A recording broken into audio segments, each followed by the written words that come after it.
من الشیطان الرجیم من حمزہ ونفخہ ونفثہ بسم اللہ الرحمن الرحیم۔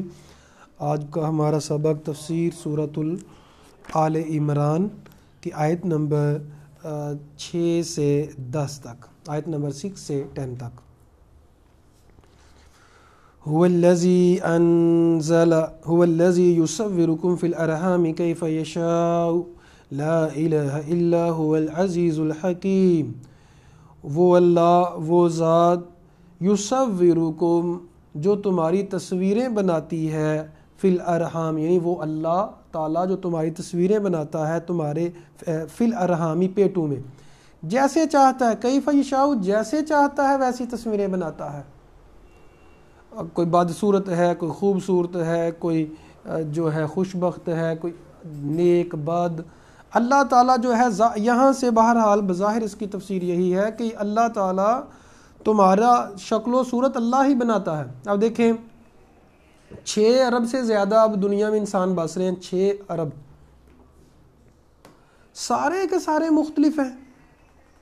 ایک ہی ماں والدین کے بچے، مختلف رنگ ہیں، مختلف جو ہیں وہ انداز ہے، شکل ہے، حیت ہے، فنگر پرنٹس مختلف ہیں، تو کیا کوئی دنیا کا انسان ایسے کر سکتا ہے؟ مشینری ایسے کر سکتی؟ مشین میں کیا ہوتا ہے؟ ڈائی سسٹم ہے، تو سسٹم ایک جتنی بھی کاپیاں اس کی ہونی ایک جیسی ہونی ہے نا، ان میں فرق تو نہیں ہوگا۔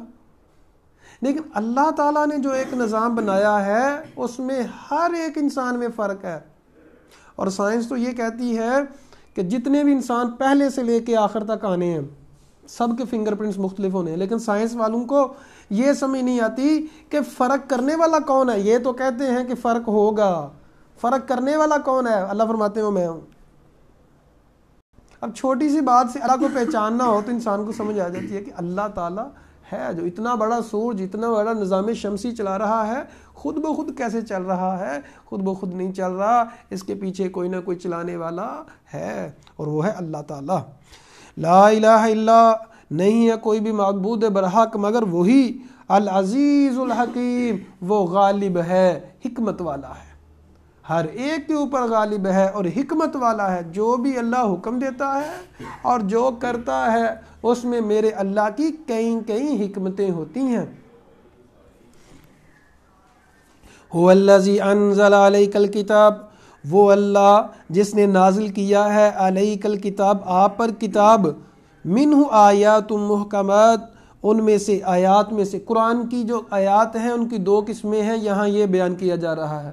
بہت ہی اہم سبق ہے یہ کہ قرآن کی آیات کی 2 قسمیں ہیں، ایک جو ہے وہ محکم آیات ہوتی ہیں اور ایک متشابہ آیات ہوتی ہیں۔ محکم کون سی ہوتی ہیں؟ جن کا حکم واضح ہوتا ہے، جن کے حکم کو پہچاننے میں کوئی شک و شبہ نہیں ہوتا، کوئی دوسرا معنی نہیں نکل سکتا۔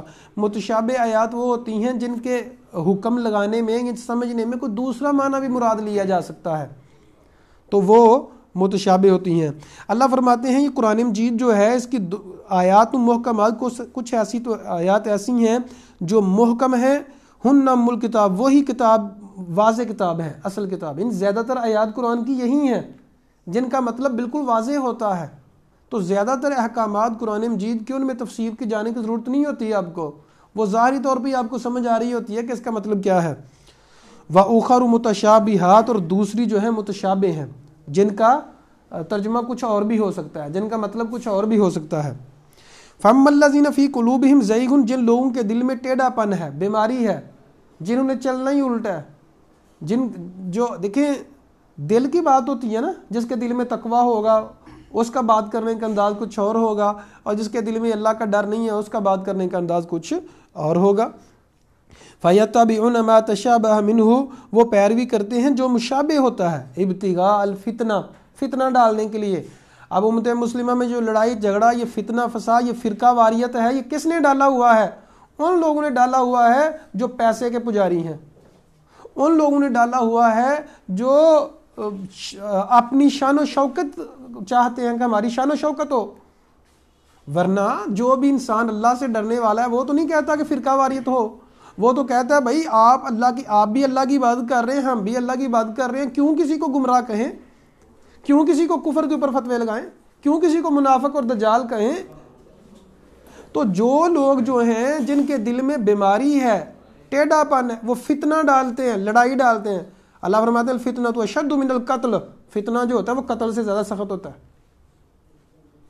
تو یہ فتنہ ڈالنے کے لیے لوگ جو ہیں وہ قرآن مجید کے معنی کو بدل دیتے ہیں، قرآن مجید کے الفاظ کو بدل دیتے ہیں، پیسے کے لیے، دولت کے لیے، اور اپنا نام اونچا رکھنے کے لیے، اپنی شان و شوکت کے لیے، اپنے کنبے کو اور اپنے آپ کو سچا دکھانے کے لیے لوگ قرآن کو بدل دیتے ہیں.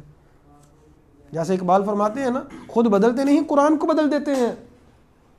تو اللہ تعالیٰ فرماتے ہیں کہ ایسے لوگ تعویل کو، فتنہ کو ڈھونڈنے کے لیے، وابتغاء تعویلہ، اس کی تعویل کو تلاش کرنے کے لیے ایسا کرتے ہیں.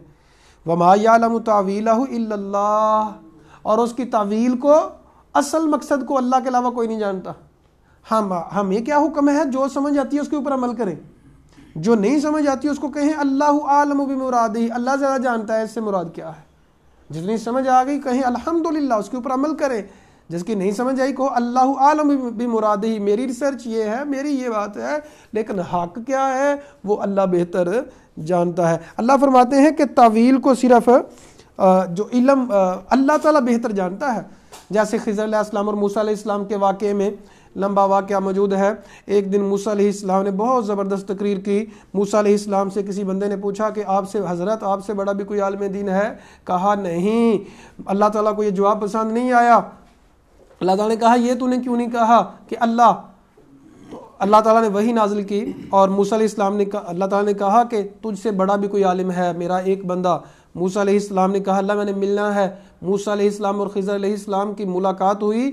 لمبا واقعہ ہے، مختصر جو ہمارے موضوع سے ریلیٹڈ ہے، کہ خضر علیہ السلام نے موسیٰ علیہ السلام کو کہا، کشتی میں بیٹھے ہوئے ہیں، ایک چڑیا آتی ہے، وہ جو ہے چونچ میں پانی لیتی ہے تھوڑا سا اور لے کے اڑ جاتی ہے. موسیٰ علیہ السلام کو خضر علیہ السلام نے کہا ہے موسیٰ، تیرا علم اور میرا علم اور ساری دنیا کا علم اللہ کے علم کے مقابلے میں ایسے ہی ہے جیسے اس چڑیا کے منہ میں قطرہ اور سمندر. یعنی ہم دو نبیوں کا، یعنی سارے نبی، بات کو اچھی طرح سمجھ لیجئے گا. آج بڑی لڑائیاں ہوتی ہیں، میرے پاس زیادہ علم ہے، میں بڑا عالم ہوں، یا میرے پاس انفارمیشن زیادہ ہے، میرے پاس معلومات زیادہ ہے. انسان تکبر کرتا ہے. سارے نبیوں کا علم، سارے انسانوں کا علم ایک طرف، اور وہ ایک قطرے کے برابر ہے، اور اللہ کا علم سمندر ہے. تو کہاں سمندر، کہاں قطرہ؟ اللہ فرماتے ہیں الاصل علم اللہ کے پاس ہے. والراسخون فی العلم، اور مضبوط علم والے کیا کہتے ہیں؟ یقولون آمنا بہ، وہ کہتے ہیں ہم ایمان لائے، یہ اللہ کی طرف سے قرآن ہے، یہ اللہ کی طرف سے ہم ایمان لاتے ہیں. کل من عند ربنا، ہر ایک جتنی بھی آیات ہیں ہمارے رب کی طرف سے ہے، چاہے ہمیں سمجھ آئے چاہے نہ آئے. وما یذکر الا اولو الالباب، اور نصیحت تو صرف عقل والے پکڑتے ہیں. جس میں عقل ہوتی ہے نصیحت وہی پکڑتا ہے. جو بیوقوف ہوتا ہے وہ سمجھتا ہے کہ میں تو بڑا تیز ہوں، میں تو چلاک ہوں، وہ نصیحت نہیں پکڑے گا. عقل مند وہ ہوگا جو نصیحت کو قبول کرے گا. ربنا، اے ہمارے رب. اب اللہ تعالیٰ دعا سکھاتے ہیں کہ مضبوط علم والے کیا کہتے ہیں. یعنی مضبوط علم والے جو ہوتے ہیں وہ یہ نہیں کہتے میں جانتا ہوں سب کچھ، مجھے پتا ہے، مجھ سے پوچھو میری کیا بات ہے. نہیں، ربنا، اے ہمارے رب، لا تزغ قلوبنا، اے اللہ ہمارے دلوں کو ٹیڑھا نہ کرنا، بعد اذ ہدیتنا، ہدایت دینے کے بعد، وہب لنا من لدنک، اور ہمیں عطا کر من لدنک، اپنی طرف سے، رحمتن، رحمت، ہمیں رحمت عطا فرما، انک انت الوہاب، کیونکہ تو ہی دینے والا ہے، تو ہی عطا کرنے والا ہے، سو ہمیں عطا فرما. نبی کریم صلی اللہ علیہ وسلم نے فرمایا کوئی بھی انسان جنت میں نہیں جا سکے گا مگر اللہ کی رحمت کے ساتھ. تو اللہ تعالیٰ کی رحمت کا سوال کرنا چاہیے. ربنا، اے ہمارے رب، انکا جامع الناس، تو لوگوں کو اکٹھا کرنے والا ہے ایک دن، لا ریب فیہ، جس میں کوئی شک نہیں ہے. ان اللہ لا یخلف المیعاد، اللہ وعدے کے خلاف نہیں. اللہ نے وعدہ کیا ہوا ہے نا کہ ایک دن آنے والا ہے، ایک دن آنے والا ہے، ظالم کو سزا دی جائے گی، مظلوم کو بدلہ دلایا جائے گا. اللہ نے وعدہ کیا ہوا ہے. وما کان ربک نسیا، تیرا رب بھولتا نہیں ہے، اللہ نہیں بھولتا، لوگ بھول جاتے ہیں، اللہ نہیں بھولتا۔ اپنے معاملات اللہ کے اوپر چھوڑ دیں، جس نے ظلم کیا، جس نے زیادتی کی، جس نے بے عزتی کی، سب سے سیف سائڈ عزیز سامعین یہ ہے، اللہ کے اوپر چھوڑ دیں۔ اللہ بھولتا نہیں ہے، اور اللہ سے بڑا کوئی انصاف کرنے والا نہیں ہے۔